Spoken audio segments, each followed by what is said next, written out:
Aqui estão vídeos de canais destinados ao campo americano. Vamos ver o que a gente vai achar aqui. Tudo vídeo curto também. Vamos ver se a gente acha um vídeo maior. A BBC. BBC é maior, ó. Vamos na BBC então. Tem que ver essa véia aqui. Essa análise de um especialista em aviação pela Sky News, que é do Rupert Murdoch. Isso aqui é da Austrália. Vamos lá. Deploying is what are the... Vou botar umas legendas aqui. Vamos traduzir essas merda aqui. Vamos lá. Traduzir para o português. Vamos ver. Sempre vem quebrada essas legendas, né? Vamos ver. Português. Vamos ver. Bem na cara dessa feiosa aqui. possibilities surrounding that? It would be extremely unusual.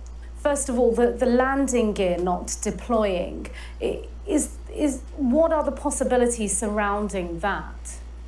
It would be extremely unusual not to be able to use the alternative emergency system for lowering the landing gear. It doesn't require any systems to be operable. You simply unlock it and it falls down with gravity. And so whilst a bird strike might have caused an initial problem, I can't see how it could have affected the undercarriage. Mais ou menos o que eu falei. Essa história de pássaro na engine é conversa fiada. Isso é a Boeing que não presta. Let's talk about a bird strike, which there are also reports, all unconfirmed of course, that the control tower had warned of a massive bird strike. Could that have impacted both the engines and the landing gear?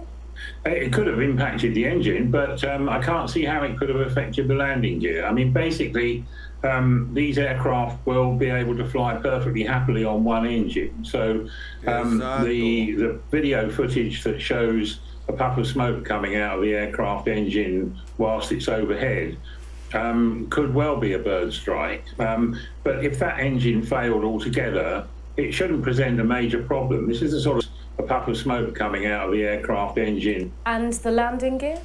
It could have impacted the engine, but I can't see how it could have affected the landing gear. I mean, basically, these aircraft will be able to fly perfectly happily on one engine. So the video footage that shows a puff of smoke coming out of the aircraft engine whilst it's overhead could well be a bird strike. But if that engine failed altogether, it shouldn't present a major problem. This is the sort of thing you practice in the simulator all the time, or at least you should do. So I can't see that is anything other than a contributing factor. And Terry, while we're speaking, we do now have a live shot. It's just gone 7 p.m. in Muan in South Korea, of the wreckage of that. Então essa narrativa aqui desse cara tá mais plausível do que a do Brasil, que diz a CNN deveria ir embora, né? É um horror aquela porcaria que eles analisam, as mulheres falando assim, é insuportável. Quem puder colaborar, faça a doação via Pix, quanto você puder, ou assine no Apoia-se. Novidades vindo aí. Plane. The flight data recorder has been recovered. The voice recorder hasn't, but that is often the key, isn't it? Both of those to piece together what exactly happened. What details can be gleaned from those? Well, the flight data recorder will show what aircraft systems were operating, what the crew did, what they selected. But you know, this is something particular interest to me because in my book I've written a chapter on Korean air safety, and whilst one hopes that things have improved, it's usually a question of the individual airline safety culture. And you know, normally with an engine failure you would expect to go into the hold, perhaps go through your emergency checklist and figure out what you could do and what your options were.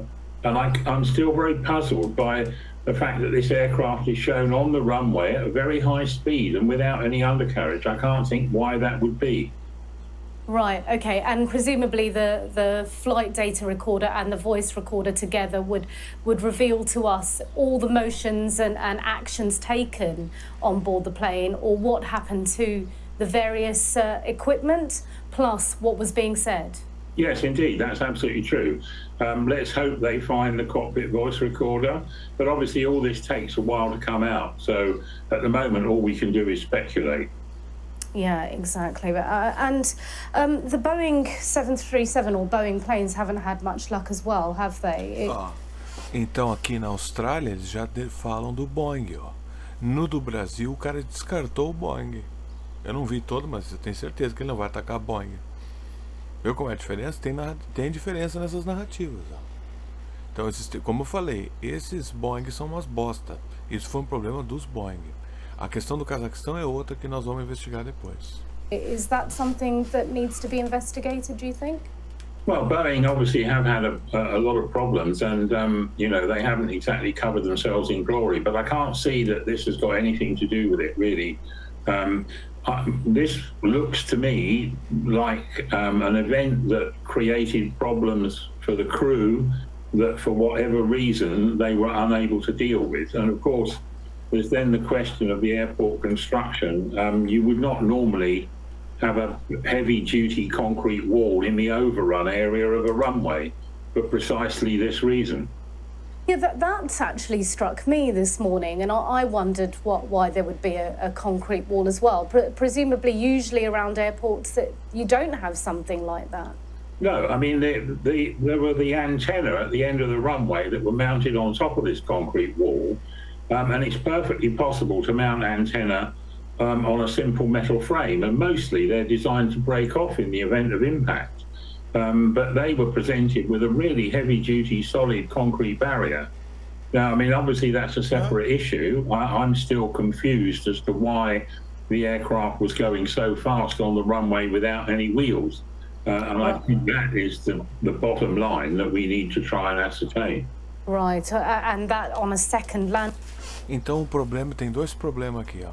Alguém sabia que esse avião tinha uma parede de concreto na frente, esse aeroporto, aliás, e o avião, o trem de pouso não desceu. Considerando que os israelenses conseguem explodir pagers, a tecnologia de drone, satélite, o que pode estar acontecendo aqui? Pode ser um ataque corporativo, pode ser muita coisa.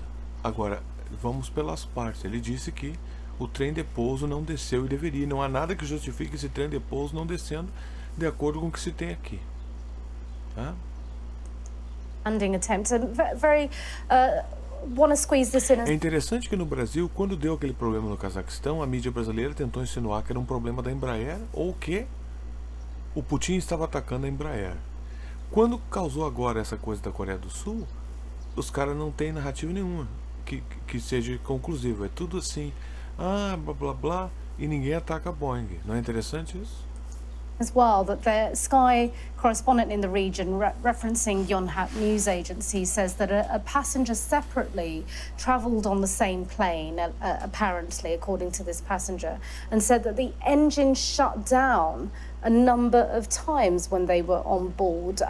Is that possible, and would that be a concern to look into as well? Well, it might be. I mean, if there was a consistent fault with this aircraft that hasn't been resolved, yeah. But, you know, I say again, they fly on one quite well. I mean, the regulations require a passenger aircraft to sustain an engine failure at the most critical point of takeoff and still continue the takeoff on the remaining engine. So, to be already airborne on one engine, and I've done this myself, and we've all done it in the simulator, it really is not a major problem.